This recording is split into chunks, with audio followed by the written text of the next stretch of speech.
Bonjour, je suis Pauline Lair, je suis vinificatrice et j'ai créé 1006, un chai urbain à Angers qui existe depuis 2020.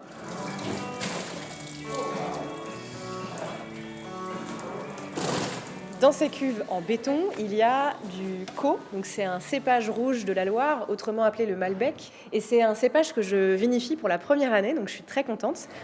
C'est un vin que je vais élever 18 mois, ce sera un vin de gastronomie. Et donc je suis très contente, très excitée à l'idée de vinifier ce nouveau cépage. L'idée que j'ai avec 1006, c'est de représenter les terroirs et les cépages emblématiques de la Loire. 1006, c'est la longueur du fleuve en kilomètres. Et avec ces 13 cuvées, on va explorer comme ça différents terroirs et différents cépages tout le long de la Loire. L'objectif, c'est de choisir une parcelle chez mes partenaires. Et donc, c'est le raisin d'une seule parcelle que je vais vinifier et qui va finir dans une bouteille. Souvent, la question qu'on me pose, c'est est-ce que le vin que tu fais, Pauline, a le même goût que celui que tes partenaires font? Eh bien non, parce qu'il y a autant de façons de faire du vin que de personnes qui en font. Pauline, vous regardez quoi en fait? Alors là, je suis la fermentation avec cet outil qui est un mustimètre qui mesure la densité du mou, du jus de raisin qui fermente.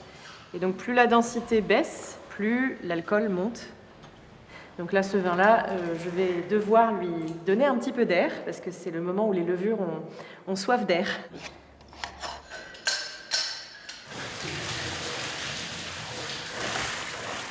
Et la mousse, c'est bon signe, ça veut dire que ça fermente aussi. Vous sentez toutes les odeurs?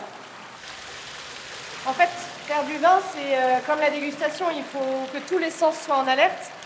Je fais énormément de choses avec mon nez et mon palais, bien sûr. Je prends beaucoup de décisions à l'intuition, comme ça. Et ce genre d'opération, j'ai une idée de ce qui se passe un peu dans ma cuve, en fait. En fait, j'ai goûté le vin à table avec ma famille. Mes parents sont amateurs de vin. Et ce qui m'a tout de suite fascinée, en fin de compte, c'est le voyage sensoriel qu'est la dégustation. Mon dada, c'est la vinification. C'est vraiment d'être les mains dedans, dans un chai, à être au plus proche du vin. Et c'est là-dessus que j'ai eu envie de me concentrer finalement.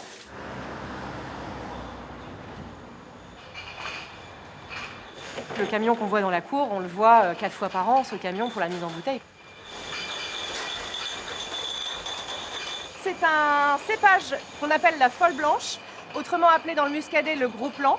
À un certain moment, j'arrête la fermentation et je mets le vin en bouteille et le vin termine sa fermentation en bouteille.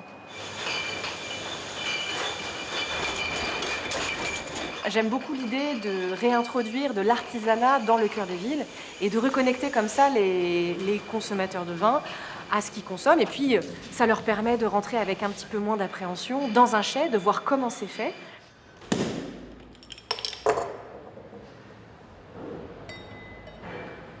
Donc ça, c'est celui qu'on a vu tout à l'heure, mais il y a un an. Exactement. Alors, c'est le 2024 et on a mis en bouteille le 2025. Il faut attendre combien pour déguster celui qu'on a vu? Début d'année prochaine. Bon, on va être un petit peu patient. C'est ça.